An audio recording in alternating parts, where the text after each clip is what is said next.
الحمد لله رب العالمين ولا عاقبة للمتقين ولا عدوان إلا على الظالمين ثم الصلاة والسلام على من جاءنا بالهدى هو محمد بن عبد الله صلوات الله عليه وسلامه وبعد. njagadde tujjukanyeyo hadisi eno mu kitabo kino ekya Sheikhatul Islam Muhammad ibn Abdul Wahhab. Insha Allah tujjukanyeyo babu ma jaa fi dhabhi lighayrillah, omulyango ogwajja nga gutuziriza ddala okubanga tusala oba tusaddaaka nga tetukola oba okusala ekintu kyonna ng'okisala ku bitali Allah, ng'okusala ku lw'amajinni, okusala ku lwa lubaale, okusala ku lwa mukasa, okusala ku lw'ebyo bye bagambye osale osobole simanyi okufuna emikisa. Omulyango guno gwajja nga gukiziyiza ku lw'ekigambo kya Allah subhanahu wa ta'ala kyasookera ddala okugamba qul bagambe gamba inna salati mazima okusaba kwange kwensaba nze, wa nuski n'okusala kwensala, wa mahayaya wa mamati lillahi rabbil alamin, n'obulamu bwange bwonna bwempangaala bwonna n'omukufa kwange bwe nnaaba ntuusizza okufa byonna lillahi rabbil alamin la sharika lahu. Oyo nno Allah subhanahu wa ta'ala simugattako kintu kyonna, simugattako bamukasa, simugattako balubaale, simugattako bakiwanuka. La sharika lahu wa bizalika nabwekityo umirutu ndagiddwa wa ana awwalul muslimina mbeero asookera ddala okubeera mu beewaddeyo abajeemulukukidde amateeka ga Allah omusiraamu.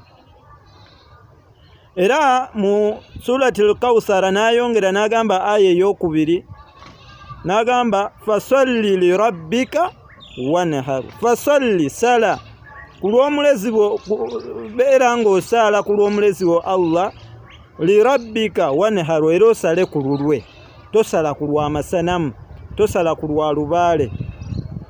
Wani Tariq ibn Shahab radiyallahu anhu, hadisi eno eva ku Tariq ibn Shahab radiyallahu anhu anyumya ng'agamba nti anna rasulallahi sallallahu alayhi wasallama, mazima ow'ekitiibwa nabbi Muhammadi sallallahu alayhi wasallama yagamba qaala dakhala aljannata rajulu fi dhubabi, omusajja omu oba omuntu omu yayingira ejjana ku olw'enswera. Wa dakhala annaari rajulu fi dhubabi, era omusajja omulala n'ayingira omuliro ku lwa nswera. Qaalu, ne bamugamba basahaba abaaliwo, wa kaifa dhalika ya rasulallah, ekyo kyabeerawo kityo wange gwe omubaka wa Allah. Qaala, n'agamba marra rajulaani, abasajja babiri baayita ala qawmi, ku bantu, ku kibiina ky'abantu, lahum sunum, nga bo balina essanamu lye baateekawo awo balisinza era nga balivunnamira, ng'ate la yujawizuhu ahadu hatta yuqarribu lahu shay'a, ng'omuntu yenna tebamukkiriza kuyitawo okuggyako ng'asembedde mu maaso g'essanamu eyo n'alisaddaakirayo ekintu kyonna, n'asalayo ekintu kyonna n'alisemberera. Faqaalu li ahaduhuma, bagamba omu eyasooka okuyitawo ng'ayagala kuyitawo, ne bamugamba qarribu, beera ng'osembera eri essanamu eryo n'ekintu kyonna kyo baako ky'owaayo. Qaala, n'abagamba laisa indi shay'u uqarribu, siina kyennina kyonna kyennyinza kuwaayo, siinaamu wadde n'akamu kennyinza kuwaayo mbeere nga mpitawo ndisaddaakire. Qaalu, ekibumba ekyo kye baali baateekawo nga bakisinza, ne bamugamba lahu ye qarribu walau zubaaba, beera ng'osembera eri essanamu eryo ne bw'oba osembera naki na nswera, funa enswera ogitte obe ng'osaddaase ku lw'okuyitawo. naye bw'oba tokoze ekyo tokkirizibwa kuyitawo. Agamba fakarraba dhubaabu, omusajja n'akwata enswera n'agisala, yaani n'agikutulamu n'agisaddaaka ku lw'essanamu lyabwe. Oyo omusajja bwe yamala fakhallu sabiilahu, ne bamuleka n'ayitawo n'agenda. Fadakhala nnaari, Allah n'amuyingiza omuliro olw'ekikolwa ekyo kye yakola olw'okusalira ekitali Allah, wadde kyali kitono nnyo ng'enswera. Waqaalu li akhara, omulala naye ne bamugamba qarraba, naawe qarribu, naawe kikole, kola ekyo. Bw'oba oyagala okuyitawo wano olina kusooka saddaakira sanamu lyaffe eryo oba ekibumbe kyaffe ebyo, olina okukisaddaakira. Qaala n'abagamba ma kuntu, nze siri. Ye yagaanirawo, teyagamba na kugamba nti oba sirina kyensaddaaka, naye ye yagaanirawo n'agamba ma kuntu, siri nze.